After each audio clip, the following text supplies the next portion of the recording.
গোৱালপাৰা জিলাৰ মন্নৈ আৰক্ষী থানাৰ অন্তৰ্গত ৰক্ষকখিনি প্ৰথম খণ্ডত চান মিয়া আৰু দেগধোৱাৰ ছাহজাহান আলী নামৰ দুজনকৈ সফল ডেকাৰ যোৱা 9 ডিচেম্বৰৰ নিৰুদ্দেশ হোৱা সন্দৰ্ভত থানাত এজাহাৰ দাখিল 20 দিনৰ পিছতো আৰক্ষীয়ে কোনো ব্যৱস্থা গ্ৰহণ নকৰাত পৰিয়ালৰ লোকৰ মাজত ক্ষোভৰ জুই জ্বলিছে। যোৱা 9 ডিচেম্বৰ সন্ধিয়া 6 বজাত চান মিয়াই ML10 B1097 নম্বৰৰ মাৰুতি কাৰ আৰু ছাহজাহান আলীয়ে S18C 7557 নম্বৰ মটৰ চাইকেলেৰে তেওঁলোকৰ বন্ধু ছাহজাহান আলীৰ ঘৰত নিমন্ত্ৰণ খাবলৈ গৈছিল। নিশা 10 বজাত অলপ পিছতে ঘৰলৈ আহিব বুলি ফোনযোগে জনাইছিল যদিও তাৰ পিছত নিৰুদ্দেশ হৈ আছে। নিশা পৰিয়ালৰ লোকে বিভিন্ন ঠাইত বিচাৰ খোচাৰ কৰে যদিও কোনো সন্ধান নাপায়। পিছদিনা চান মিয়াৰ ভাতৃ মাজম আলীয়ে মৰনৈ থানাত এখন এজাহাৰ দাখিল কৰে। কিন্তু মৰনৈ আৰক্ষীয়ে বিষয়টো গুৰুত্ব সহকাৰে নলৈ এজাহাৰ দাখিলৰ 5 দিন পিছতে গোচৰটো পঞ্জীয়ন কৰে।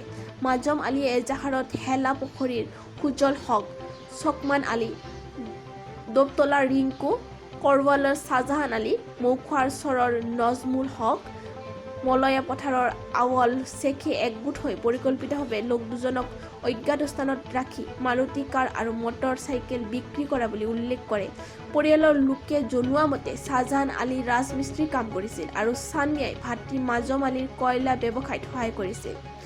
দুয়োগৰাকীকৈ লোক নিৰুদ্দেশ হোৱাৰ পিছত এতিয়া দুয়োখন ঘৰৰ কান্দোনৰ ৰোল উঠিছে। চান মিয়াৰ বৃদ্ধা মাতৃ, পত্নী, দুগৰাকী পুত্ৰ, এগৰাকী কন্যা এতিয়া পিতৃক নেপাই হাহাকাৰ কৰিবলগীয়া হৈছে। ঠিক একেদৰে পৰিয়ালৰ একমাত্ৰ উপাৰ্জনকাৰী ছাহজাহান আলীৰ মাতৃ, পত্নী, দুগৰাকী পুত্ৰ, দুগৰাকী কন্যা সন্তানে এতিয়া কি কৰিব, কি খাব তাক লৈ হাহাকাৰ কৰিবলগীয়া হৈছে।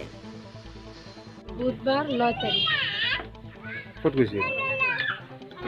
চান মিয়া আৰু ছাহজাহান দুয়ো বন্ধু কাৰবালাত গৈছে গোষ্ঠী খাব গৈছে। তাৰপিছৰ পৰা নাই।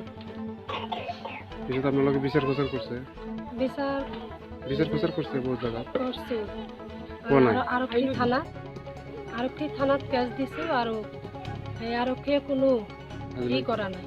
আজিলৈ কোনো ব্যৱস্থা কৰা নাই। 20 দিন পাৰ হৈ গ'ল, এতিয়াও কোনো খবৰ নাই। দুটা মানুহ গৈছে, এটা উদ্ধাৰ কৰি দিব লাগে।